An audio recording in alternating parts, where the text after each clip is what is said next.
Overseas Pakistani अपने मुल्क पाकिस्तान से बहुत मोहब्बत करते हैं, इसलिए जब पाकिस्तान में सियासी या मुआशी हालात ठीक ना हो तो फिक्रमंद भी होती हैं और किसी छोटी दी खुशी पर खुशियां भी मनाते हैं। जैसे आज PIA को 4 साल से ज्यादा अरसा यूरोप और बरतानिया में पाबंदी रहने के बाद यूरोपीय यूनियन ने आज पाबंदी खत्म कर दी और इससे यूरोप में रहने वाले पाकिस्तानी बहुत खुश हैं। इसी पर MQM पाकिस्तान बरतानिया के सदर चौधरी अल्ताफ चाहत ने बरतानिया के सीनियर सहाफी और एंकर आरिफ चौधरी से खुसूसी बात करते हुए कहा कि PTI ने 24 अगस्त को रेड जोन इस्लामाबाद आकर बहुत ब्लंडर किया। इससे इस्लामाबाद और दूसरे शहरों में रहने वालों को बहुत मुश्किलात का सामना करना पड़ा और मुल्क को मुआशी तौर पर भी बहुत नुकसान हुआ। PTI को इससे पार्टी के अंदर भी नुकसान हुआ।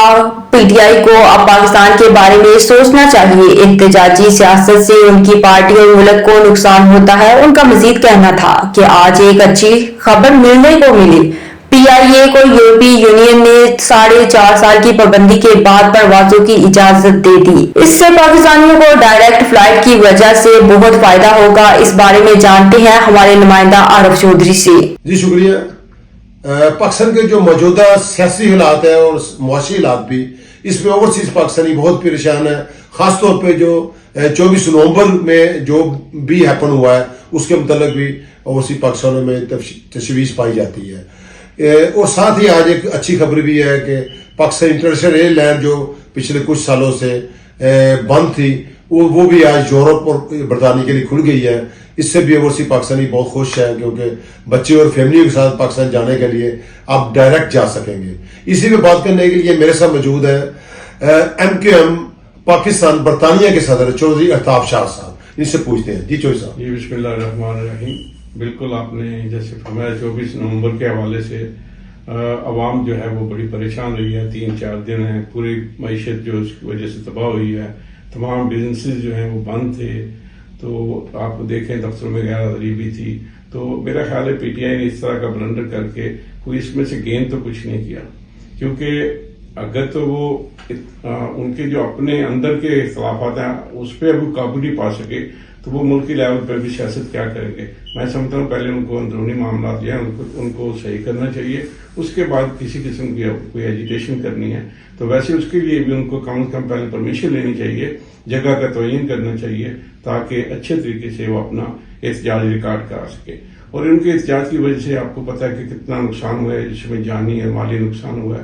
तो मेरा ख्याल है एक बहुत गलत किस्म की एजिटेशन थी जो उनको नहीं करनी चाहिए थी। बहरहाल उसकी वजह से उनको भी पता चल गया कि आइंदा सोच समझ के दोबारा आएंगे।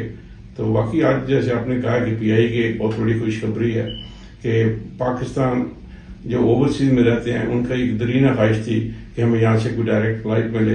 तो उस सिलसिले में आज ये जो नई खबर आई है कि PIA को और साथ में एयर ब्लू को दोनों को थर्ड कंट्री में ट्रैवल करने की इजाजत मिल गई है। तो मैं समझता हूँ ये बहुत खुशाइंद खबर है जो कि पाकिस्तानी ओवरसीज जो हैं इसके लिए काफी अर्से से इंतजार कर रहे थे। जी जैसा कि अभी आप देख रहे थे कि चौधरी अल्ताफ शाह साहब कह रहे थे कि पाकिस्तान में जो सियासी पार्टियों के सबको आप किसी भी एक नुक्ते पे पाकिस्तान के लिए इकट्ठा भी होना चाहिए और हालात बेहतर होने चाहिए। और साथ ही जो PIA जो आज ऐलान हुआ है वो भी खुशी की लहर दौड़ गई है। जो ओवरसीज कम्युनिटी है उनके लिए जाने के लिए खासतौर पर जो अभी महीना भी अभी क्रिसमस का आ रहा है तो ये सब बहुत अच्छा हुआ है। जी अंडरग्राउंड न्यूज से फिल वक्त इतना ही। मजीद अपडेट्स के लिए देखते रहिए अंडरग्राउंड न्यूज।